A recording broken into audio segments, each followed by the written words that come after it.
Gitna ng kaguluhan sa Marawi, nangingibabaw pa rin ang pagkakaisa. Ang mga sundalo na kadestino roon may kanya-kanyang paraan para magpaabot na mensahe sa kanilang mga kasamahan. At ang ilang residente tuloy pa rin ang buhay sa kabila ng matinding putukan. Balitang hatid ni Rafi Tima.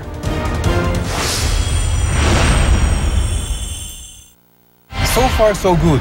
Yan ang nakasulat sa harap ng armored personal carrier na ito na tila ginawa ng message board ng mga sundalo. Ang ibang APC, pininturahan din ang iba't ibang mensahe. Sa barangay kung saan unang nagbakbakan ng grupong Mauti at militar, pilit ibinabalik ng ilang residente ang normal na buhay. 3 kilometro lang ang layo ng lugar na ito sa sentro ng bakbakan. Ang mga kabataang ito, sinamantalaang kawalan ng sasakyan sa kalsada para maglaro ng basketball.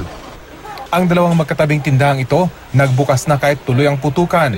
Ito lang daw ang tanging grocery na bukas sa buong syudad. Ang katabing tindahan ng isda at manok, piniling magbukas para sa mga Muslim na nagfa-fasting ngayong Ramadan. Kawawa naman yung mga tao na bumibili sila ng isda. Wala makain. Oo. Tila sanay ng araw ang ilang residente sa naririnig ng mga pagsabog. Pero ayon sa mga otoridad, delikado pa rin kahit nasa mga lugar na idineklarang cleared ng militar. Lalo't umaabot ang bala sa bahagi ng Marawi na kontrolado na ng gobyerno, tulad ng maririnig sa videong ito. Kahit matindi ang putukan, may paisa-isa pa ring sibilyan ang nakakalabas na mula sa bakbakan. Ang isang ito hysterical ng ma-rescue kanina, kasama ng kanyang 2 kapatid. Ayon sa doktor na tumingin sa kanya, pinatindi ng bakbakan ng kanyang sakit sa pag-iisip. Ilang araw na raw silang walang makain dahil naipit ang bahay nila sa putukan.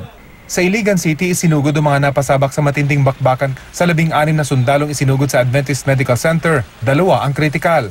Mga tama sa ulo, paa at binti ang tinamo ng mga sundalo na napalaban sa Bangolo Bridge. Sa Iligan din dinala ang 12 nasawi sa matinding bakbakan, 11 mula sa Marines, 1 naman mula sa Philippine Army. Sa rami ng mga nasawi, nagkulang sa metal casket ang punerarya. Mula sa Marawi City, Rafi Tima, GMA News.